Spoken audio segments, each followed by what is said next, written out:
L'instant virgule est à Lyon, une ville qui depuis l'Antiquité se construit un patrimoine architectural remarquable. Sur ce panorama, vous pouvez découvrir des ouvrages signatures comme la place Bellecour ou l'Opéra revisité par Jean Nouvel. Il y a surtout des quartiers emblématiques, à l'instar de celui de la Part-Dieu, cœur économique de la ville, avec ses tours, dont le célèbre Crayon qui fait désormais face à la gomme. Villa Maya, cet hôtel dans lequel nous tournons aujourd'hui, est aussi un bel exemple d'un travail réussi entre architectes, décorateurs et paysagistes. En l'occurrence, Jean-Michel Villemotte, Jacques Grange et Louis Bénèche, qui ont eux-mêmes échangé avec 5 bureaux d'études, un économiste et un bureau de contrôle. Dans l'instant virgule, nous allons justement parler de travail collaboratif. Voici mes invités. Nicolas Scharf, architecte associé de l'agence SILT, architecte à Lyon. Je suis associé avec Philippe Réac et Maria Campos. Maria Campos qui est architecte du patrimoine.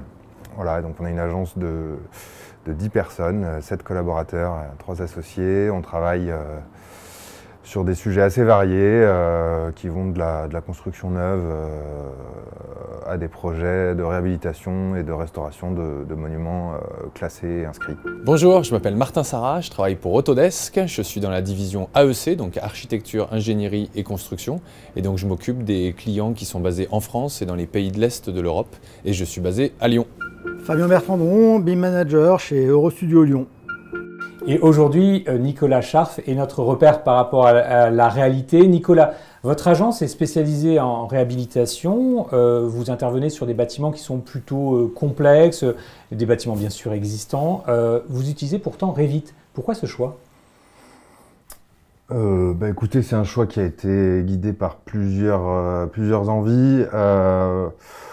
La première, c'est qu'on a décidé à un moment où il fallait mettre en place des méthodes à l'agence de basculer sur cet outil, à un moment où c'était pas encore trop impactant sur la formation des salariés parce qu'on n'était pas encore une très grosse agence. Et on a fait un peu le pari, il me semble en 2015, de passer en 100% Revit, en se disant évidemment que c'était un peu un pari sur l'avenir et que ça nous engageait sur une voie qui était a priori celle qu'on sentait comme être la bonne.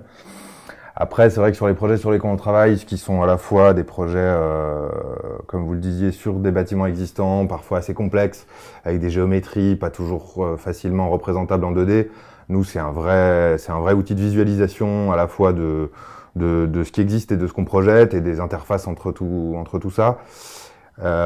Et au-delà de ça, c'est vrai que c'est un outil qui nous permet d'avoir une capacité de production assez importante, en tout cas plus importante que les méthodes qu'on avait en 2D plus 3D associées. Donc voilà, c'est un peu un mélange de tout ça qui nous a fait basculer sur Revit. Il a fallu passer un peu la barrière de la complexité de la géométrie, parce que c'est vrai qu'a priori, Revit n'est pas tout à fait pour modéliser des géométries très complexes. Mais on a réussi à mettre en place des outils à l'agence qui nous permettent aujourd'hui d'être assez performants. Il y a un autre aspect de Revit qui nous aide aussi beaucoup, c'est que quand on travaille sur de l'existant, on a besoin, pour faire des projets, de comprendre comment est construit le bâtiment sur lequel on travaille. Et en fait, le fait de modéliser un existant nous permet de nous poser les bonnes questions pour justement imaginer comment les choses ont été construites, pourquoi elles ont été construites. On a une approche très constructive des bâtiments sur lesquels on travaille, et c'est un vrai outil de compréhension au départ. Grâce à la 3D, en fait, à cette approche de savoir, par exemple, où seront des réseaux, par exemple, ou ouais. de vérifier des choses, en fait. Ouais, bien sûr, et aussi vraiment pour comprendre comment ce qui est devant nous est fabriqué. En fait, Revit, on dessine comme on construit, c'est un peu un principe de Revit, et le fait d'avoir à modéliser des choses qui sont déjà construites nous pousse à nous poser des questions en fait sur pourquoi cette pierre est dans ce sens-là, pourquoi celle-là est dans l'autre sens. Et en fait, je trouve que ça devient un outil de compréhension. Le moment où on modélise est un moment de compréhension du bâtiment. Comment est-ce que vous vous organisez pour travailler un projet ? Combien de collaborateurs participent ? Comment est-ce que vous échangez entre vous ? Alors, ça dépend évidemment de l'échelle du projet. Nous, à l'agence, on travaille sur des projets grosso modo entre 1 et 10 millions d'euros de travaux, donc c'est assez large. Donc on adapte nos équipes en fonction de l'ampleur du bâtiment évidemment. Grosso modo, on a entre 1 collaborateur et 3 collaborateurs sur un projet. Il y a toujours un associé référent dans l'équipe projet. Voilà. Donc vous travaillez sur maquette numérique. Comment est-ce que vous faites à l'extérieur pour travailler par exemple avec les bureaux d'études ? Alors, déjà, nous, on a un principe de collaboration à l'agence où on fait du modèle central sur notre serveur. Donc tous les collaborateurs de l'agence travaillent sur un fichier central et donc on fait avancer les projets selon des thématiques, selon des champs d'action un peu définis au départ. Et à côté de ça, aujourd'hui, en termes de collaboration, alors ça dépend évidemment toujours un peu du niveau de maturité des co-traitants avec qui on travaille, mais globalement, on fait de l'échange de maquettes, c'est-à-dire que nous diffusons notre maquette de manière régulière en fonction de l'avancement du projet. Les bureaux d'études travaillent sur nos maquettes comme des liens et nous font parvenir leurs maquettes et il y a un système de mise à jour comme ça. On met à jour les liens dans les maquettes des autres pour pouvoir voir évidemment la synthèse et l'interface entre chacun. Et souvent, ce sont des bureaux d'études, des partenaires réguliers en fait, avec qui vous il se trouve que l'outil en fait, nous pousse aussi à réitérer des expériences avec les gens avec qui ça se passe bien. Parce que mine de rien, il y a beaucoup de réflexes à acquérir, de manières de travailler.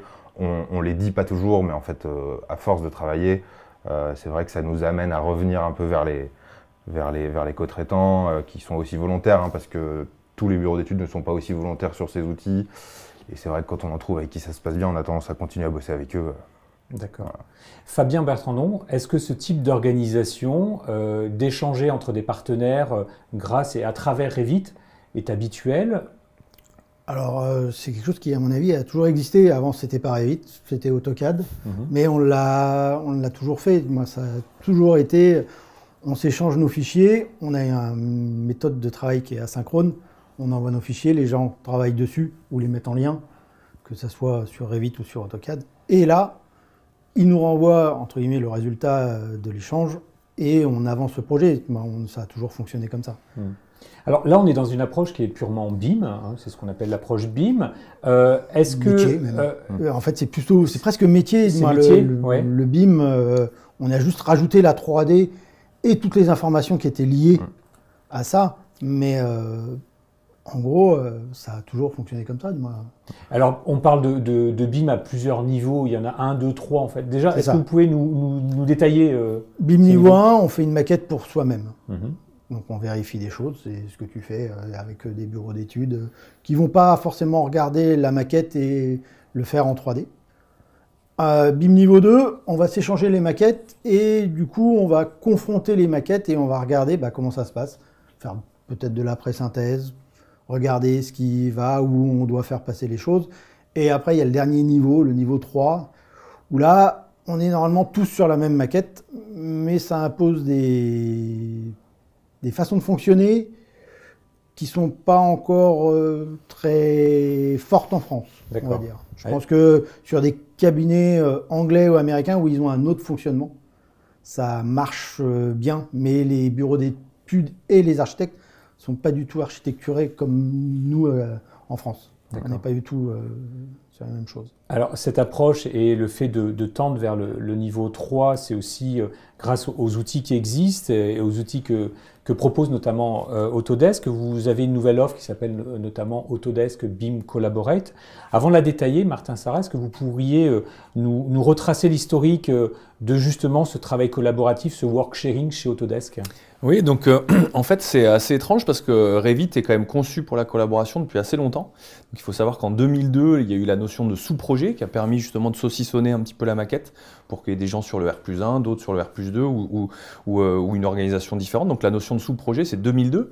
Après, en 2011, on a eu Revit Server qui est arrivé. Donc là, c'est vrai que ça a permis d'avoir cette notion de modèle central sur le serveur de l'entreprise et d'avoir des gens qui viennent alimenter ce modèle central.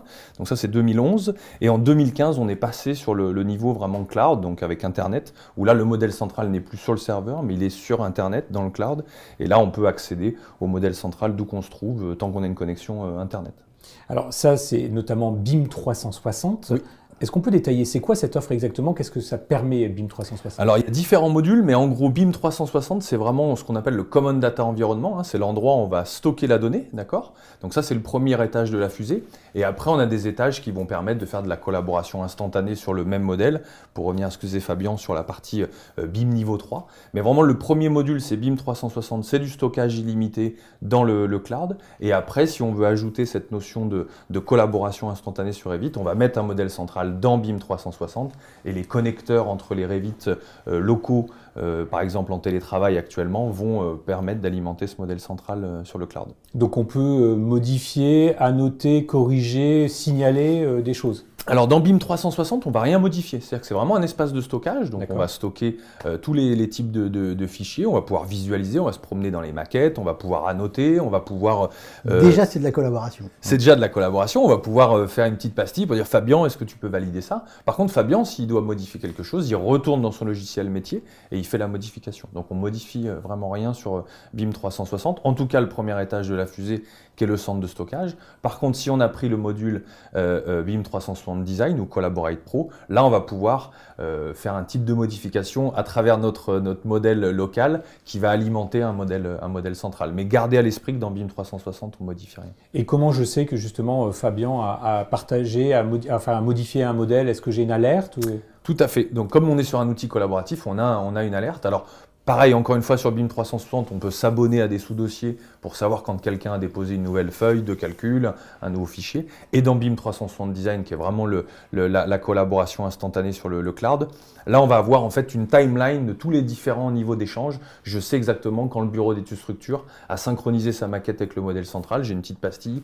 qui me dit le 18 mars à 22h53, Fabien a proposé une mise à jour du modèle central. Donc il y a vraiment une traçabilité qui est totale. Et qui est conservée si jamais il y a une erreur, je peux revenir en arrière? Alors ça, c'est le grand luxe de l'offre, c'est qu'on est sur un stockage et un nombre de projets qui est totalement illimité. Donc on garde absolument tout. Donc ça, en termes de traçabilité, c'est vraiment un point fort. Donc à tout moment, je peux revenir en arrière, je peux regarder l'historique de ce qui s'est passé. Et ça, c'est vraiment lié au fait qu'on est sur un stockage qui est totalement illimité. Donc on se paye pas de limite de projet, pas limite en fait, de taille non plus des fichiers. Non, on a vraiment un business model qui est sur l'utilisateur. Donc on va prendre une souscription par utilisateur et après l'utilisateur peut créer autant de projets qu'il le souhaite et mettre autant de fichiers qu'il le veut, des nuages de points de je ne sais pas combien d'octets, pareil sur des gros fichiers Revit, il n'y a aucune limite et on fait du versionning automatique et on écrase strictement rien. Donc, Alors dans cette problématique du cloud, il y a toujours la problématique de où sont stockées mes données, de souveraineté des données grosso modo.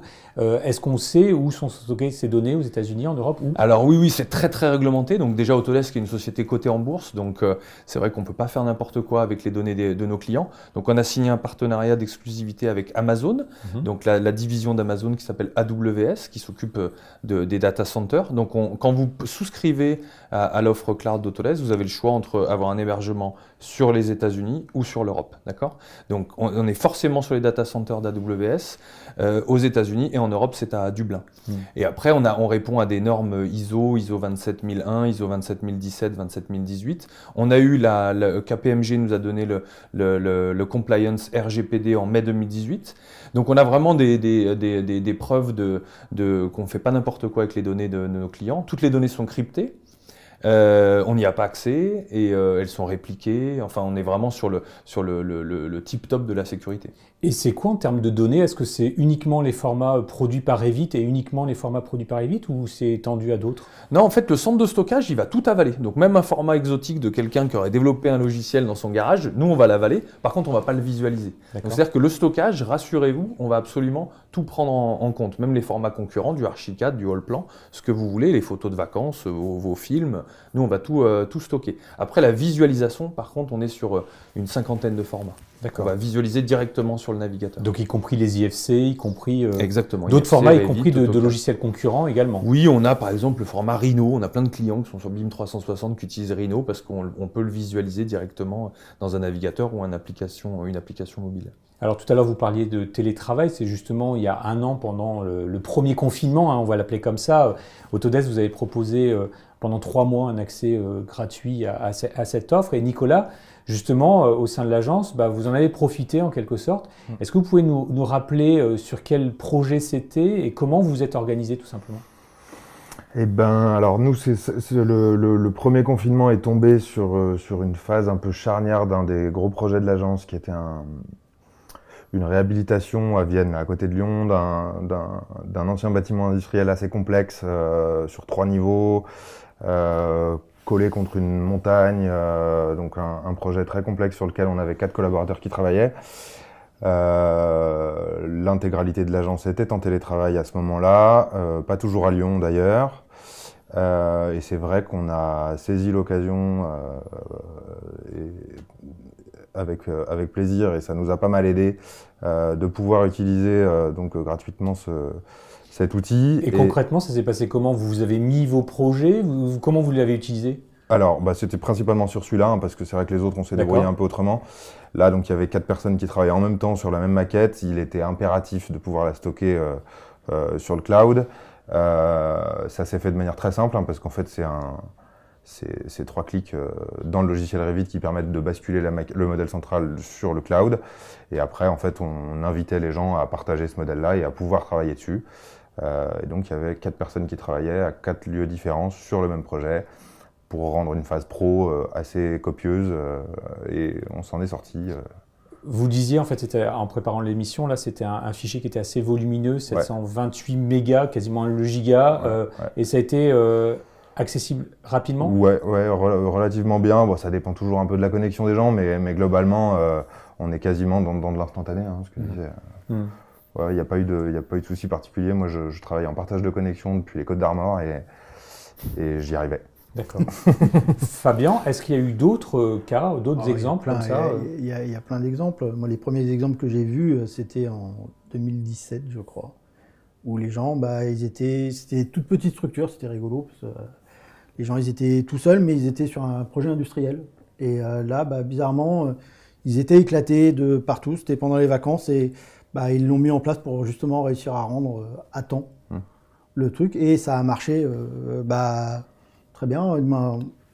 On a mis une demi-journée, en gros, pour expliquer que tout le monde récupère son fichier, le mettre dessus, que tout le monde ça.